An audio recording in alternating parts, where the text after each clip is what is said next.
So I am a little fired up today because I am so sick of the hypocritical thinking that is still out there right now, and people don't even realize it.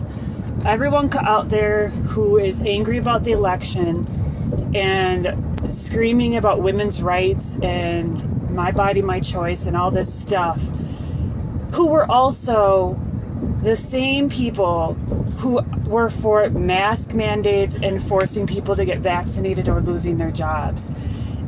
And the irony now is that you want to be my body, my choice and scream it to everybody, but when it comes down to it, it's only on your terms.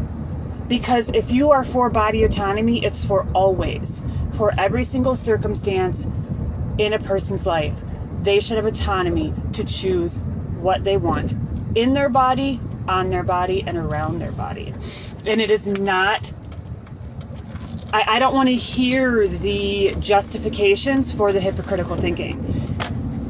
I've seen it multiple times today alone on one of my Facebook pages that I'm on. People talking about how terrible the world is right now and Trump's going to ruin women's rights and all this stuff.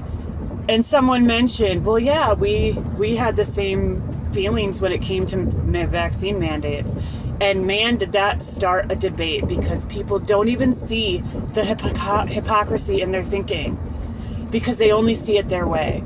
And our narrow-mindedness of not being able to see a broad picture because we're so stuck to our political sides and this line of divisiveness, that is the problem we're facing in this world. That's the real problem. It's not about this side versus that side. It's not about who the president is.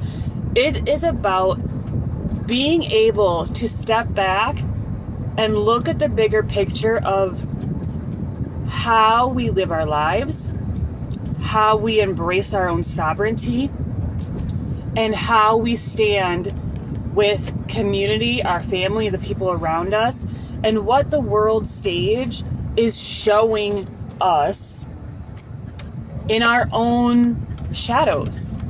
And this is a very revealing shadow for me that I've seen. And in 2016, when Trump was first elected, I was very much on the conservative side, which I had never been before. I had always been a very liberal person, and it slowly shifted over the years because I've seen the corruption of the liberal side. And it's not about the people who are liberal. It's not about the people who believe in those sides. It is the political system that is corrupted. I don't know if we're going to see something good come from this election. I really don't. I'm not for one side or the other. But what I do see now, coming from a very, I don't even want to say a very neutral standpoint. I don't necessarily have a very neutral standpoint. I'm very radical, you could say, in my thinking. But I'm very much for a person to be able to stand in their own sovereignty and body autonomy to make decisions for themselves. As a birth keeper, that is a pillar of my belief systems, and in health and in healing. And when someone says, my body, my choice, this president is going to ruin women's rights, but then in the next breath are for vaccine mandates when it comes to public health and for what's best for everybody, no, you are showing your hypocrisy. So really think about